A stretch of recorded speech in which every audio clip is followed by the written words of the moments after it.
हमारे व्यस्त जीवन में ईश्वर की आवाज़।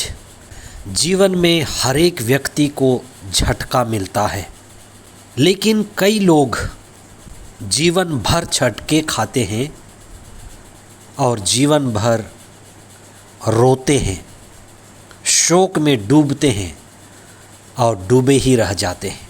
लेकिन कुछ लोग ऐसे भी हैं जो अपने झटके से ऊपर उठते हैं, आत्मा से, पवित्र आत्मा से जुड़ते हैं, ईश्वरीय ज्ञान, सत्य की शिक्षा पर आत्मा द्वारा संचालित होकर झटकों से उबरते हैं और आत्मा में नया जीवन और आनंदित होकर जीवन जीते हैं।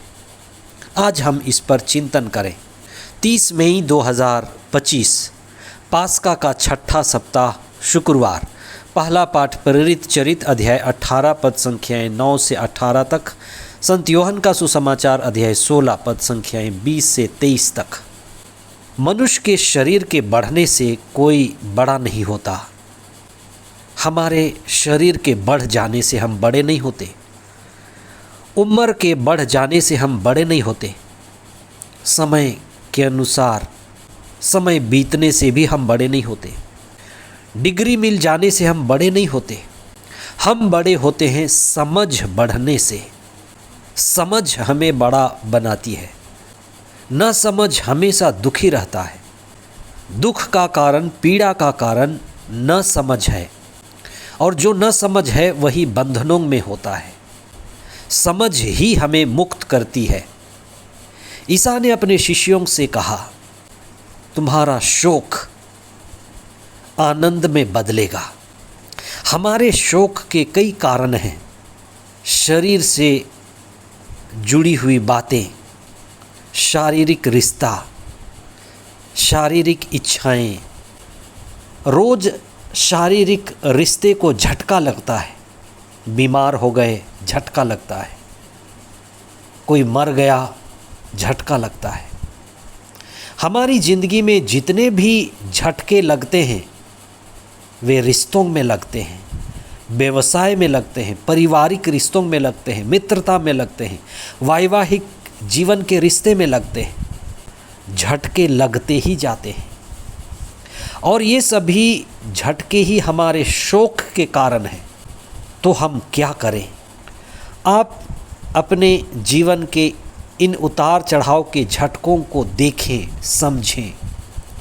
ये सभी ऊपरी हैं, तूफान की तरह हैं। ये शोक लेकर के आते हैं और ये शोक कई लोगों को डुबा देते हैं।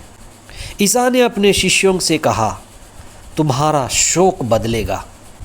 जो ऊपरी तूफान है, हवा है, उस तूफान का आना, हवा का आना ज़रूरी है, लेकिन उसमें तुम्हें पवित्र आत्मा मिलेगा। इसलिए पेंतेकोस्त के दिन तूफान की बात होती है, हवा के आने की बात होती है, आग की बात होती है, उसमें पवित्र आत्मा का जीवन। इसलिए क्या शोक को आनंद में बदलता है? वह पवित्र आत्मा है, ईश्वर की आत्मा है, ईश्वरीय जीवन की उपस्थिति है, जो व्यर्थ को हटाता है, व्यर्थ को उड़ाता है। जो शोक है वो व्यर्थ है, व्यर्थ ही शोक का कारण है। इसलिए कोई गुज़र जाता है तो हम शोकित होते हैं, व्यवसाय में झटका लगता है तो हम शोकित होते हैं, एक्सीडेंट होता है तो हम शोकित होते हैं। ये ऊपरी बाहरी झटके हैं। पवित्र आत्मा जो हमें ईश्वर से जोड़ता है, वही हमारे शोक को आनंद में बदलता है।